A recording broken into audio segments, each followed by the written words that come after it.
दोस्तों आज हम जानेंगे एक ऐसे आइलैंड के बारे में जहां लोग जिंदा तो गए लेकिन कभी वापस नहीं आ पाए। ये आइलैंड इंडिया की एक हिस्सा है जो कि अंडमान आइलैंड से 50 किलोमीटर दूर स्थित है और ये आइलैंड 60 स्क्वायर किलोमीटर एरिया में फैला हुआ है। और इस आइलैंड को घने पेड़ों ने इस तरह से ढका हुआ है कि इसके ऊपर से कुछ भी नहीं दिखाई देता है। और इस आइलैंड का नाम नॉर्थ सेंटिनल आइलैंड है जहाँ पर आज भी आदिवासी लोग रहते हैं और कहा जाता है कि ये आदिवासी लोग यहाँ पर 60,000 सालों से रह रहे हैं। क्योंकि दुनिया दिन प्रतिदिन बदलती गई लेकिन दुनिया से अलग और आइसोलेटेड होने के कारण इन लोगों में कोई बदलाव नहीं आया। और इस आइलैंड पर एस्टिमेटेड आदिवासियों की संख्या 100 से 500 तक ही मानी जाती है क्योंकि कभी यहाँ पर पूरी तरीके से जाया नहीं गया। और 1771 में एक ब्रिटिश शिप इस आइलैंड के पास से गुजर रहा था जिसने इस आइलैंड के बीच पर आग जलते हुए देखी, लेकिन शिप के लोग इस आइलैंड पर उतरे नहीं थे, बस दूर से ही देख के चले गए। और इन आदिवासियों की भाषा को समझा नहीं जा सकता क्योंकि इनकी अपनी एक अलग ही भाषा होती है। 1867 में पहली बार आदिवासियों का सामना आधुनिक लोगों से हुआ था जब इंडियन मर्चेंट का जहाज इस आइलैंड पर खराब हो गया था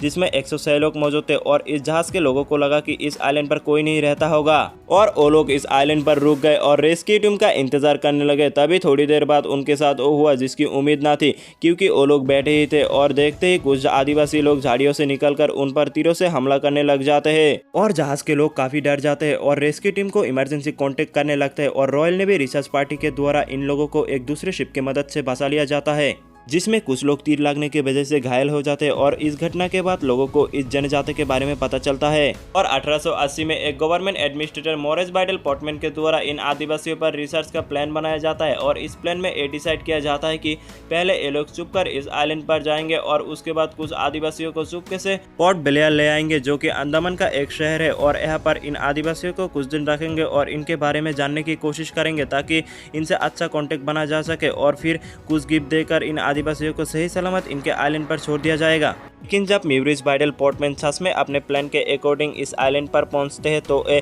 काफ़ी टाइम तक आदिवासियों को ढूंढते रहते हैं लेकिन इन्हें कोई भी नज़र नहीं आता। और काफ़ी ढूंढने के बाद एक दिन इन्हें एक आदिवासी महिला मिल जाती है जिनके 4 बच्चे हैं। और इसी फैमिली को पोर्टमैन किडनैप कर लेते हैं और पोर्ट ब्लेयर ले आते हैं जिसके बाद पूरी फैमिली बीमार हो जाती है और महिला की मौत हो जाती है जिसके बाद तुरंत बच्चों को आइलैंड पर छोड़ दिया जाता है। और इसके बाद इस आइलैंड पर कई सालों तक किसी ने जाने की हिम्मत नहीं की लेकिन श्री आलोकनाथ पंडित जो कि डायरेक्टर थे एंथ्रोपोलॉजिकल सर्वे ऑफ इंडिया के और उनकी जूनियर मधुबाला चट्टोपाध्याय एक ऐसी इंडियन एंथ्रोपोलॉजिस्ट थे जो पहली बार इन आदिवासियों से बिना वायलेंस के पीसफुल कॉन्टेक्ट बनाने में 1991 में कामयाब हुई थी क्योंकि श्री आलोकनाथ पंडित इससे पहले भी यहाँ आते थे और कुछ गिफ्ट इस आइलैंड पर फेंक दिया करते थे ताकि इनसे पीसफुल कॉन्टेक्ट किया जा सके। लेकिन हमेशा से ये आदिवासी तीरबानों से हमला करने लगते थे और जो भी गिफ्ट इन्हें दिया जाता था ये लोग बीच पर ही बरी कर देते थे। एक बार MV प्राइमरोस नाम की एक जहाज जो कि बांग्लादेश से ऑस्ट्रेलिया जा रही थी और तूफान आने की वजह से ये शिप इस आइलैंड के पास जाके रुक गई। और रात में इस जहाज पर तो कोई हमला नहीं हुआ लेकिन सुबह हुआ और आदिवासियों ने इस जहाज को देखकर तीर से हमला करना शुरू कर दिया। इसके बाद शिप के लोगों को रेस्क्यू टीम की मदद से हेलीकॉप्टर से बचा लिया गया लेकिन उनकी शिप अभी भी वहीं पर मौजूद है। और हिस्ट्री में कई बार इन लोगों से कॉन्टेक्ट बनाने की कोशिश की गई लेकिन सिर्फ श्री आलोकनाथ पंडित और मधुबाला चट्टोपाध्याय को छोड़कर इनसे कोई भी पीसफुल कॉन्टेक्ट नहीं बना पाया। और इन आदिवासियों की खबर फैलने से 1974 में एक नेशनल जियोग्राफिक टीम ने डॉक्यूमेंट्री बनानी चाहिए और ये टीम कुछ मेंबर और श्री आलोकनाथ पंडित के साथ रवाना हुई। लेकिन जैसे ही ये लोग आइलैंड के पास पहुंचे तो फिर से आदिवासियों ने तीर से हमला करना शुरू कर दिया और एक तीर आके डायरेक्टर के पैर पर लगे जिससे वो घायल हो गए। उसके बाद वहाँ से वो लोग वापस आ गए लेकिन वो अपने साथ एक कैमरा लाए थे जिसमें दूर से आदिवासियों की फोटो कवर करी थी और ये इमेज उन लोगों के द्वारा कवर किया गया पहली और आखिरी फोटो है। लोगों के द्वारा ये भी बताया गया था कि इन आदिवासियों की हाइट 5.3 से 5.5 फीट तक है जो कि डार्क ब्लैक कलर के है। और इस घटना के बाद फिर से बहुत दिनों तक किसी ने वहाँ जाने की हिम्मत नहीं की। और फिर कुछ सालों के बाद इंडियन गवर्नमेंट द्वारा इस आइलैंड को बैन कर दिया गया क्योंकि गवर्नमेंट इस बात को समझ गई थी कि यहाँ पर जाने का कोई फ़ायदा नहीं है और इन लोगों को भी इनके आइलैंड पर शांति से रहने दिया जाए।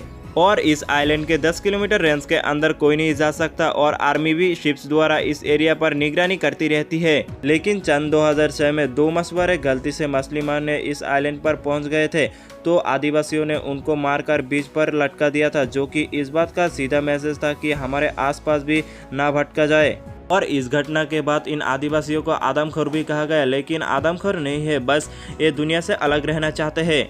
और रिसेंटली 2018 की बात है, एक जॉन एलन चाव नाम का 20 साल का लड़का क्रिश्चियनिटी का मैसेज इन आदिवासियों को देना चाहते थे और आइलैंड बैन होने के बाद भी उसने इलीगल ट्रिप का प्लान बनाया। 2 मछुआरे को रिश्वत देते हैं ताकि वो लोग एलन को आइलैंड पर पहुंचा दे और वो लोग रात को रवाना होते हैं ताकि इन्हें आर्मी द्वारा पकड़ा न जाए। ये लोग चुपके से आइलैंड पर पहुंच जाते हैं और एलन अपने साथ कुछ गिफ्ट और बाइबल ले गया था। और पहले तो एलन लोगों को गिफ्ट देता है और फिर अपने धर्म के बारे में बताने लगता है। उतनी ही देर में एक आदिवासी एलन के ऊपर तीर से हमला कर देता है और वो तीर बाइबल के ऊपर लगता है और इस बार एलन बच जाता है और वहां से एलन भाग लेता है। और ये दोबारा एक दिन इस आइलैंड पर जाते हैं और इस बार एलन को मार दिया जाता है और मछुआरे दूर से देख रहे होते हैं कि आदिवासी इसकी बॉडी को बीच में गाड़ रहे होते हैं और इसके बाद मछुआरे वहां से भाग जाते हैं। और पता चलने पर एलन की बॉडी को रेस्क्यू टीम द्वारा लाया जाने की कोशिश किया जाता है, लेकिन रेस्क्यू टीम पर भी ये लोग हमला कर देते हैं और रेस्क्यू टीम भी वहां से भाग जाते हैं और एलन की बॉडी को कभी वापस नहीं लाया गया। और आज की डेट में इस आइलैंड पर गलती से भी कोई जाने की कोशिश नहीं करता। दोस्तों आज के लिए बस इतना ही। अगर इन्फॉर्मेशन अच्छी लगी तो चैनल को सब्सक्राइब जरूर करें।